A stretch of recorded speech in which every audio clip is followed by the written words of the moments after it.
coming up on this next intersection, this car is in front of me. Maybe the light will turn green. It is green now. So now let's see what happens. The car is in front of me. It has turned green. The limit line is green as well. Will it proceed? It is proceeding. All right. There we go. That's awesome.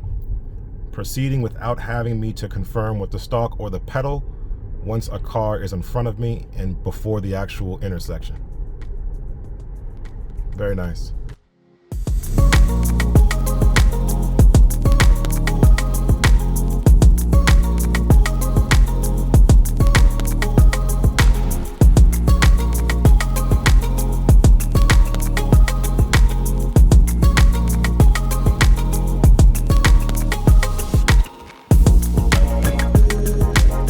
All right, guys, we're back.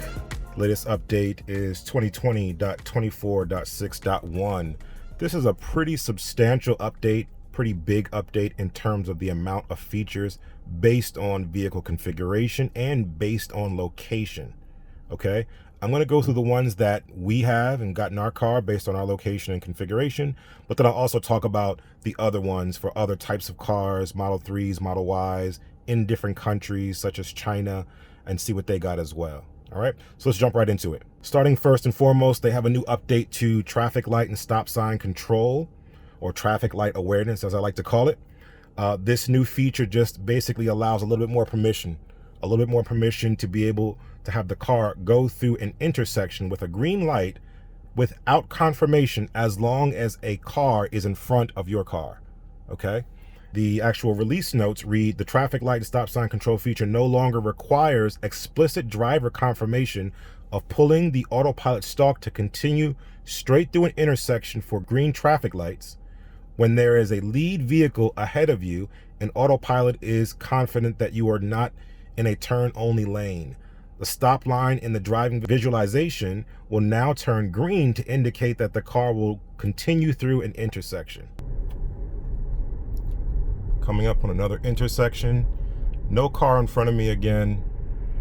Maybe it's just my luck. Using the stalk to confirm I want to go through. The limit line should also show green. As you see it coming up here showing green, which means that it's going to proceed through with the green light, and that works as expected. Pedestrians are coming through, slowing down for pedestrians. My distance, my follow distance is set to 1 on autopilot / adaptive cruise control, but the autopilot stopping for pedestrians happens a lot sooner than 1. So that's a good thing. Stops way far in advance. Now a car is proceeding. I'm not doing anything here, and now it's going to proceed because the car is in front of me. The limit line is green. Next one I'm going to acknowledge. See what happens here. It's going to be a red light, so it doesn't matter. Making the turn nice and easy like we like it. Very good. So a car has to be in front of you. They're taking baby steps with this one, but it's still good nonetheless. Step in the right direction to be able to go through. If a car is in front of you, it can go to the green light, and it'll show the green limit line to further reinforce that it sees the green line and is going to proceed through the intersection. Again, green line here, goes through, no additional confirmation needed. So that's very good. If they can adjust the speed limit just by 5 or 10 miles an hour, that would make this much more usable in normal conditions, because as you see, I'm going the speed limit, but the car in front of me is going much faster. The cars behind me are going much faster, and they're right on me. But it should prompt me right about here. There we go. It's stopping for traffic control. Stopping for a red light. Again, still accelerating a little too fast for my comfort, my taste, but it is slowing down nonetheless to a complete stop. Limit line is red.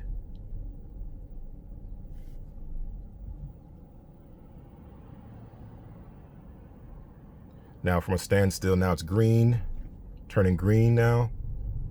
And now it's proceeding. I don't have to do anything. It's proceeding because a car was in front of me. Even though the car turned, the next light that's coming up is asking me to do something there. I couldn't quite see it, asking me to confirm. So a little conflicting with the signals here, because it's asking me to confirm, but it's also saying it's stopping. So kind of difficult to see. It kind of wants to override the programming of waiting for someone to confirm versus just proceeding to stop or proceeding to go through the light without the software-based parameters that it's bound by. Okay, so no car in front of me right now. Light's going to turn green. Limit line will turn green as well, and then I can proceed. Bicycles, pedestrians, all in here. I'm going to use the stalk to confirm I want to go through because I'm too far from the nearest car.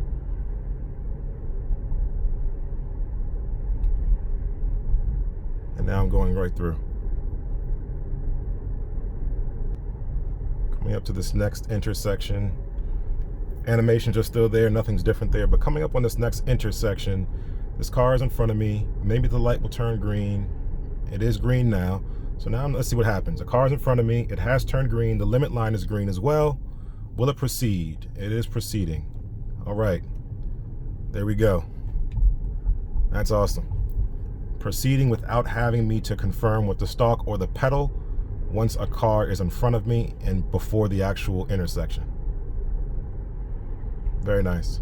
The other improvement here is the backup camera improvements, and the backup camera improvements here just now leverage the side repeaters to help with visibility with the backup camera. Okay, you can now view video streams coming from your side repeaters and cameras for added visibility around the vehicle. When your vehicle is in reverse, swipe to display the repeater camera's video feed, or simply tap the application launcher. All right, so we got the backup camera. It's in reverse. I've darkened the visuals a little bit just so it's not blown out because of the time of day it is. But I want to show you what this looks like. You can swipe down or press, and now these two side repeater feeds come up for you. The video may come off as a little pinkish or reddish. That's not what it actually looks like. It's a lot more natural, not as blown out in terms of pinks and saturation. It's just the camera doing its thing. But it shows you the two feeds here. You can't enlarge it. You can't swap them like you could in a dash cam viewer or Sentry Mode viewer. It's just allowing you to be able to see in this little screen here. Now, this only works for the backup camera view. So the Model S and X, they have backup camera view that's split with the proximity sensors as well. And in this view, that's where they're showing you the repeaters. If you try to just use the backup camera by itself, you won't be able to do that. You have to enable it through this view and then be able to toggle it on if you want to use it based on the app. Otherwise, the car will need to be in reverse. I'm going to shift out of reverse and go into park. And this is great. It'll be able to show you exactly what the repeaters see, and it provides an extra layer of visibility. The problem is these are kind of small. For this particular screen, it's kind of small, makes it a little bit difficult to see everything that's going on right here, but it does give you a good sense of it. So I'm not too mad about that. I'm thinking the use case here, if you have things obstructing your rear view mirror, you would use these. If you have things, potentially obstructing, or people that are obstructing your ability to see the side mirrors, then you would use this view to help you back out, so on and so forth. What we would ideally want to have is we want to have some sensors, some alerts, some cross traffic alerts when you back out, to be able to show you exactly what's going on behind you and give you an alert and notify you if an oncoming car is coming. That's ideally what we want here, but this is a good step in the right direction. So definitely good to see them using these new functionality, using the cameras for multiple purposes other than just recording videos, but also to aid the driver. One thing to note, again, as you drive, if you want to have this up while you drive, you have to be in this mode. So you can't split it with media or anything else, and you always have to have these sensors up. So if you use the app, you'll do what I said before, use the app here, camera, you put it in this mode. That's if you want to drive with this view up so you can see what's happening to the left and right of you on the highway potentially, if you want to be able to see what's in the left lane and be able to make a safer lane change. So this is a really good feature. However, it does require you to have this bottom space occupied. Okay, otherwise, good job, Tesla, on this. We also have Dashcam Improvements. This is specifically for Sentry Mode. To make Sentry Mode videos easier to review, we've added a red dot along the video scrubber to indicate the moment when a Sentry Mode event was triggered. Okay, so this is great because it allows you to stop having to scrub through the entire video looking for what triggered the Sentry Mode event. All right, so we got the Sentry Mode player up, or the Dashcam viewer up in Sentry Mode view in terms of viewing the Sentry Mode only clips. We see our red dot here, the instance where a Sentry Mode event occurred. And if we click on it, we'll be able to see exactly what triggered it. We'll be able to look at the cameras. Obviously, there's one to the left, someone walking their dog really close to the car. Not sure why. We'll jump back to the front, see what's going on here. And there he is again, taking a look at the car. All right, there we go. Wow, boom. So this makes it a lot easier to now find exactly where the instance that the Sentry Mode event occurred, as opposed to having to scrub through the entire clip. So good job on that one, Tesla. Tune-in improvements. They've made an update to the TuneIn app in general. I'll just give that disclaimer up front. But they say with this update, we've improved the usability and discoverability of TuneIn stations and podcasts. So that's easier to browse content. We've also added the ability to adjust playback speed of podcasts up to 2x. All right, guys, we got the TuneIn app here, checking out the TuneIn features. Again, a whole new application, really. They've changed the icon here. It's a different icon, different logo to represent a new app and new features, okay?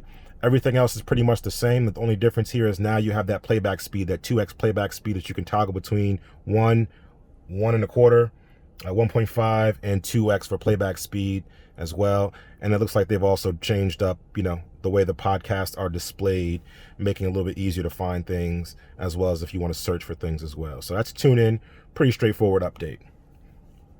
All right, the last feature on our list, we're not going to do the language, obviously, because we don't speak Portuguese here, but we'll take a look at the vehicle, and we'll look at the walkaway door locks to be able to see what that looks like. And that's showing us that, hey, walkaway door locks has the ability to exclude home, which allows you to be able to, again, not have your car lock at home, and therefore won't necessarily have to keep unlocking every time you walk by with the key fob. So again, good if you're in a garage or enclosed space or enclosed property where you don't have to worry about anyone being close to your car. So keep that in mind. All right, so one other undocumented feature here that we've noticed is that now with this latest update, when it checks for a software update, it tells the date of when this checks for the latest update. So sometimes the car may check and it might not be really checking. This is verifying that it's checking right now at this particular date and time to let you know that it's checked for the latest update. So that's pretty cool. Okay, guys, so these are the updates that we received. However, there are a bunch of other updates that you would have gotten depending on your configuration and depending on your location. So one of the updates is range display. It says your car will now display a slightly higher range that more accurately reflects capacity of the battery. This presumably is going to be new Model S's and X's, as well as the Model 3s and Model Ys. Driving visualization improvements for China specifically is the additional objects that are going to be displayed in the driving visualization, which include stop signs, stop lights, and select road markings. So this is now China just being able to catch up after whatever regulatory approvals were necessary for Tesla to be able to clear it in China. So these are things that we had in the US already. China's now getting them. So congrats to China. Next, there's the supercharger improvements for Model S and X, select versions of them based on the battery. And it says your car is now able to charge at V3 superchargers at up to 225 kilowatt peak rates. As usual, when navigating to a supercharger, your car will precondition the battery to make it easier for you to charge as fast as possible at the supercharger. So select battery and select Model S and X cars, presumably the newer ones with the newest battery tech and the newest motors, are the ones that are going to be the ones that are going to have this level of capability. All right, in Korea, they have pay-per-use supercharging is now active.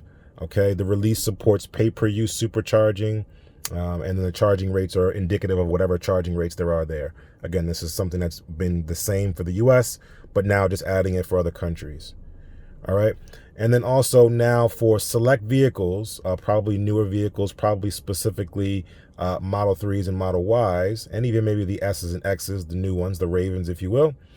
Your vehicle will now precondition the battery when navigating to a third-party fast charging station in addition to superchargers. So typically what happens is when you put in a destination as a supercharger in the car will automatically precondition the battery. This is now saying that it's going to do that for any other designated or mapped fast charger. That's going to now cause the car to precondition the battery for that one as well. Again, giving you the best possibility to get the highest rate of charge possible and get out there as quick as possible. And most importantly for the Model 3 and Model Y specifically, and that is the enabling of the internal camera. The internal camera that sits just above the rear view mirror is now going to be activated and will activate itself and turn on and record a clip and some stills in the event of an accident. Okay, so you can't access it any other way through the car's interface, not through the cameras, not through Sentry mode or dash cam or anything like that, but just in the event of an accident that's being detected in the car will automatically turn it on, or record, I should say, what's happening. Obviously, this is going to tap into the data and privacy policy of Tesla for you to turn this on or to activate this, which means that Tesla can always have this camera on, seeing what you're doing in the car. So be mindful of that and use it at your discretion. But by doing so, you may have an opportunity to get some insight and some information as to what the driver was doing or what someone else was doing in the car at the time of an accident. So it might be valuable for insurance purposes or just for safety purposes to make sure that you have a good claim on what happened inside your car in the event of an accident. Okay, so those are the other updates that we received, again, across the globe, just depending on your vehicle configuration and depending on your region. All right, so that wraps it up for this update. Huge update. Let me know in the comments what you think about this update, what features you've got, what features you thought you should have gotten, but you didn't. But again, this is for all cars. Depending on your car configuration and depending on your location, that's going to determine which features you've gotten.